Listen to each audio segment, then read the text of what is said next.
Lecture du livre de Ben Sira le sage. En ces jours-là, le prophète Élie surgit comme un feu. Sa parole brûlait comme une torche. Il fit venir la famine sur Israël et, dans son ardeur, les réduisit à un petit nombre. Par la parole du Seigneur, il retint les eaux du ciel, et à 3 reprises, il en fit descendre le feu.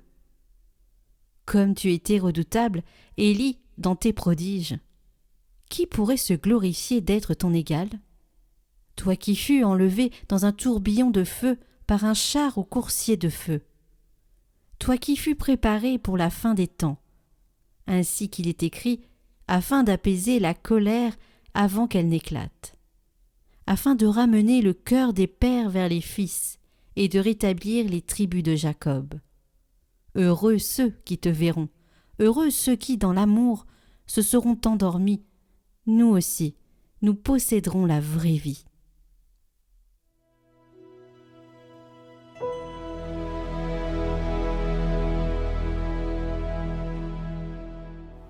Dieu, fais-nous revenir que ton visage s'éclaire et nous serons sauvés. Berger d'Israël, écoute, resplendis au-dessus des kéroubim. Réveille ta vaillance et viens nous sauver. Dieu de l'univers, reviens. Du haut des cieux, regarde et vois. Visite cette vigne, protège-la, celle qu'a plantée ta main puissante. Que ta main soutienne ton protégé, le Fils de l'homme qui te doit sa force. Jamais plus nous n'irons loin de toi. Fais-nous vivre et invoquer ton nom.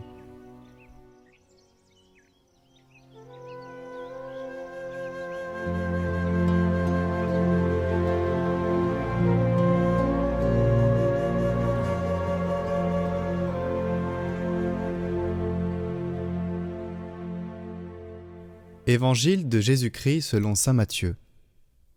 Descendant de la montagne, les disciples interrogèrent Jésus. « Pourquoi donc les scribes disent-ils que le prophète Élie doit venir d'abord ?» Jésus leur répondit, « Élie va venir pour remettre toutes choses à sa place. Mais je vous le déclare, Élie est déjà venu. Au lieu de le reconnaître, ils lui ont fait tout ce qu'ils ont voulu. Et de même, le Fils de l'homme va souffrir par eux. » Alors les disciples comprirent qu'il leur parlait de Jean le Baptiste.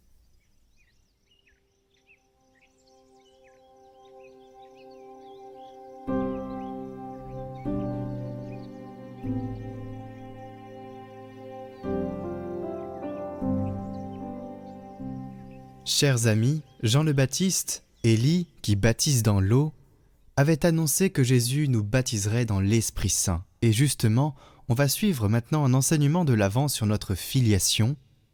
Fils de Dieu, nous sommes fils de Dieu et l'importance du Saint-Esprit. Et je vous invite à l'écouter entièrement et faire vôtre cette méditation qui, je suis sûr, vous enrichira le cœur de compréhension et de sagesse.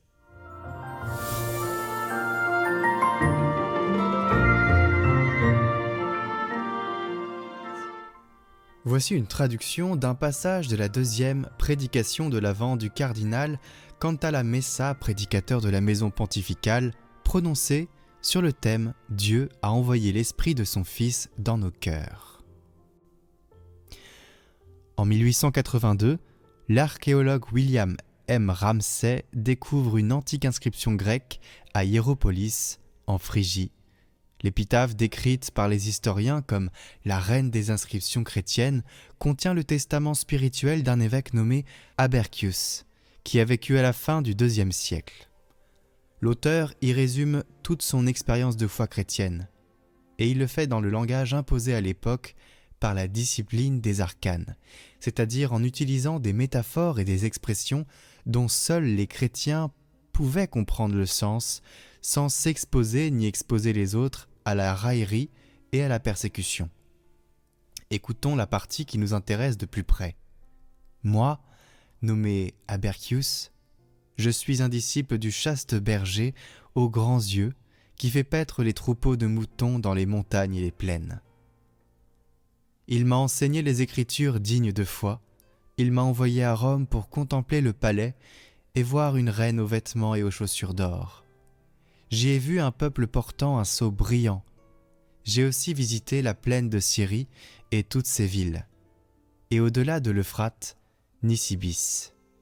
Partout j'ai trouvé des frères, j'avais Paul avec moi, et la foi me guidait partout et me donnait pour nourriture un très gros poisson, pur, que la chaste Vierge a conçu et dont elle, la foi, se sert pour nourrir chaque jour ses amis fidèles ayant un excellent vin qu'elle donne avec le pain.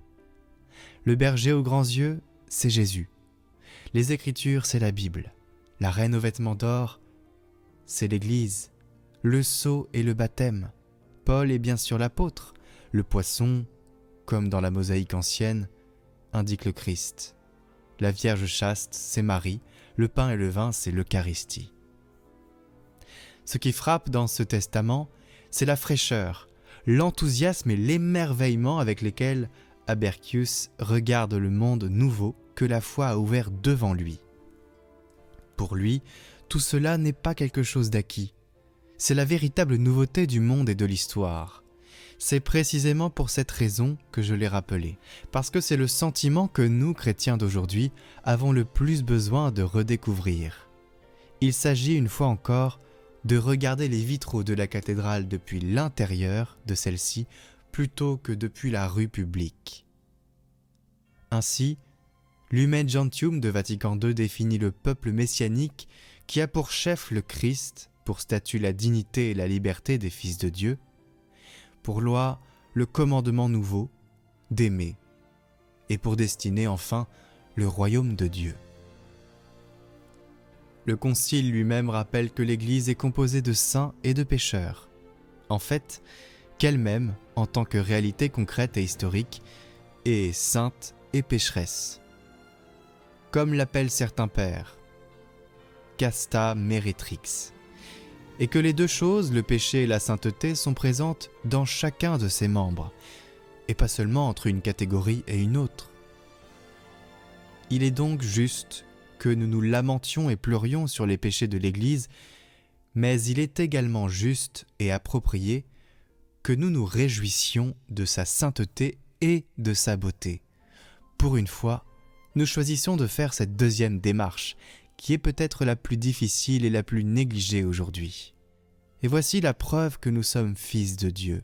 Mais lorsqu'est venue la plénitude des temps, Dieu a envoyé son Fils, né d'une femme et soumis à la loi de Moïse, afin de racheter ce qui était soumis à la loi, et pour que nous soyons adoptés comme fils. Et voici la preuve que vous êtes des fils. Dieu a envoyé l'Esprit de son Fils dans nos cœurs, et cet Esprit crie « Abba », c'est-à-dire « Père ». Ainsi, tu n'es plus esclave, mais fils. Et puisque tu es fils, tu es aussi héritier. C'est l'œuvre de Dieu. Nous sommes fils de Dieu. Et nous allons aujourd'hui nous intéresser au rôle que l'Esprit Saint joue dans tout cela.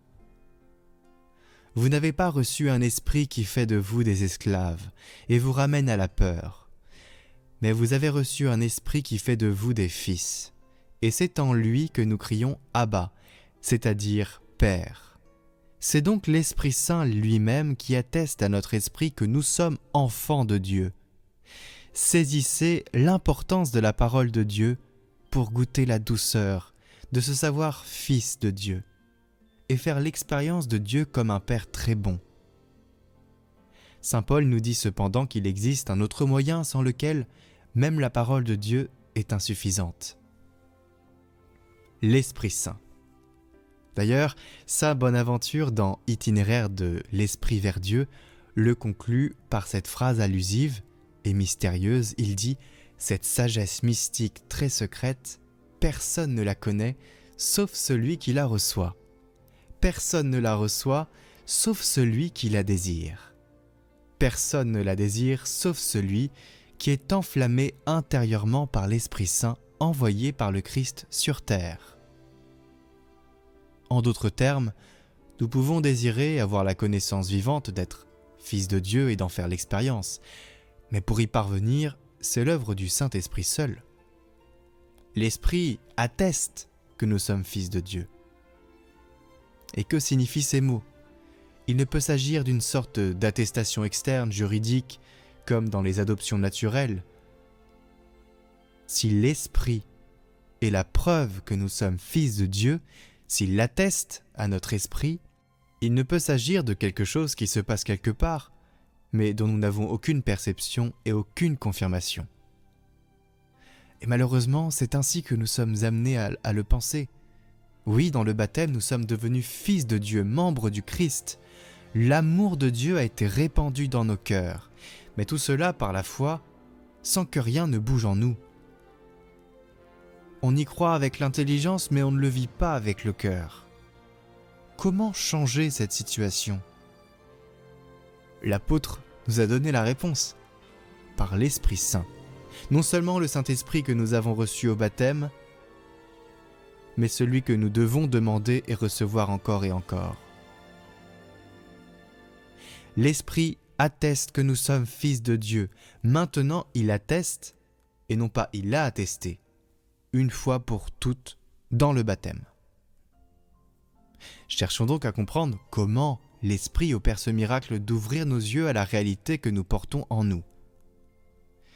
J'ai trouvé la meilleure description de la manière dont le Saint-Esprit effectue cette opération chez le croyant, dans un sermon de Luther sur la Pentecôte. Et pour cela, nous suivons avec lui le critère paulinien consistant à tout examiner et retenir ce qui est bon, uniquement ce qui est bon. Tant que l'homme vit dans le régime du péché sous la loi, Dieu lui apparaît comme un maître sévère qui s'oppose à la satisfaction de ses désirs terrestres par ces mots péremptoires. Tu dois, tu ne dois pas. Tu ne dois pas désirer la chose de l'autre, la femme d'un autre. Dans cet état, l'homme accumule au fond de son cœur un ressentiment sourd contre Dieu. Il le voit comme adversaire de son bonheur au point que, s'il dépendait de lui, il serait très heureux qu'il n'existe pas. Si tout cela nous semble être une vision exagérée, œuvre de grands pécheurs qui ne nous concerne pas de près, regardons à l'intérieur de nous-mêmes et voyons ce qui monte des profondeurs obscures de notre cœur face à une volonté de Dieu ou une obéissance qui bouleverse nos plans. Demandons-nous, pour réfléchir à cela, quels sentiments, quelle association d'idées surgissent spontanément en moi avant toute réflexion, lorsqu'en récitant le Notre Père, j'arrive au mot « Que ta volonté soit faite ». Qu'est-ce qui émerge quand l'on dit cela ? Il n'est pas difficile de se rendre compte que nous associons inconsciemment la volonté de Dieu à tout ce qui est désagréable, douloureux, à tout ce qui constitue une épreuve, une exigence de renoncement, un sacrifice, et à tout ce qui en somme peut être considéré comme mutilant notre liberté et notre développement individuel. Nous pensons que Dieu est essentiellement l'ennemi de toute célébration, joie et plaisir. Si à ce moment-là nous pouvions regarder notre âme comme dans un miroir, nous verrions comme des personnes qui baissent la tête résignées, murmurant entre les dents. Si on ne peut rien y faire, eh bien que ta volonté soit faite. Voyons donc ce que fait le Saint-Esprit pour nous guérir de cette terrible déception héritée d'Adam. En entrant en nous par le baptême, puis par tous les autres moyens de sanctification, il commence par nous montrer un autre visage de Dieu, celui que nous a révélé Jésus dans l'Évangile. Il nous le fait découvrir comme étant l'allié de notre joie qui, lui, pour nous, n'a pas épargné son propre Fils. Peu à peu, le sentiment filial s'épanouit, qui se traduit spontanément par ce cri « Abba Père ». Nous sommes prêts à proclamer avec Job « Je ne te connais que par ouï-dire, mais maintenant mes yeux t'ont vu ». Le Fils a pris la place de l'esclave et l'amour celle de la peur. L'homme cesse d'être l'antagoniste de Dieu et devient son allié. L'alliance avec Dieu n'est plus seulement une structure religieuse dans laquelle on est, mais une découverte, un choix, une source de sécurité inébranlable. Si Dieu est pour nous, c'est-à-dire notre allié, qui sera contre nous ? Et tout cela, je disais que nous pouvons le faire même lorsque nous ne sentons rien. Parfois, nous sommes dans un désert spirituel. C'est précisément dans ce temps d'éloignement apparent de Dieu et d'aridité que nous découvrons toute l'importance de l'Esprit Saint pour notre vie de prière. Invisible et inaudible pour nous, il vient au secours de notre faiblesse, remplit nos paroles et nos gémissements du désir de Dieu, d'humilité, d'amour, et celui qui scrute les cœurs connaît les intentions de l'Esprit. L'Esprit devient alors la force de notre faible prière, la lumière de notre prière éteinte, en un mot, l'âme de notre prière. En vérité, il baigne de ce qui est aride, comme on le dit dans la séquence en son honneur. Tout cela arrive par la foi. Il me suffit de dire ou de penser « Père, tu m'as donné l'Esprit de Jésus ton Fils, en faisant donc avec lui un seul esprit. » Sans l'Esprit Saint, Dieu est loin. Le Christ reste dans le passé. L'Évangile est une lettre morte. L'Église une simple organisation. L'autorité une domination. La mission une propagande. Le culte une évocation. L'agir chrétien une morale d'esclave. Mais avec l'Esprit Saint, le cosmos est soulevé et gémit dans la naissance du royaume. L'homme lutte contre la chair. Le Christ ressuscité est là. L'Évangile est puissance de vie. L'Église signifie la communion trinitaire. L'autorité est un service libérateur. La mission est une Pentecôte. La liturgie un mémorial et anticipation. L'agir humain est déifié. Nous devons tout fonder sur le Saint-Esprit. Il ne suffit pas de réciter un Notre Père, un Je vous salue Marie, et un Gloire au Père au début de nos réunions pastorales, puis de passer à toute vitesse à l'ordre du jour. Lorsque les circonstances le permettent, nous devons rester un moment exposés à l'Esprit Saint, lui donner le temps d'agir, nous brancher sur lui. Sans ces conditions préalables, les résolutions et les documents restent des mots. C'est comme durant le sacrifice d'Élijah au mont Carmel. Élie ramassa le bois, l'arrosa 7 fois, il fit tout ce qu'il pouvait, puis il pria le Seigneur de faire descendre le feu du ciel et de consumer le sacrifice. Mais sans ce feu, venu d'en haut, tout n'aurait resté que bois humide. Voilà le passage, chers amis, il était long, mais si riche. Alors je vous invite pour ce temps de l'Avent à invoquer l'Esprit Saint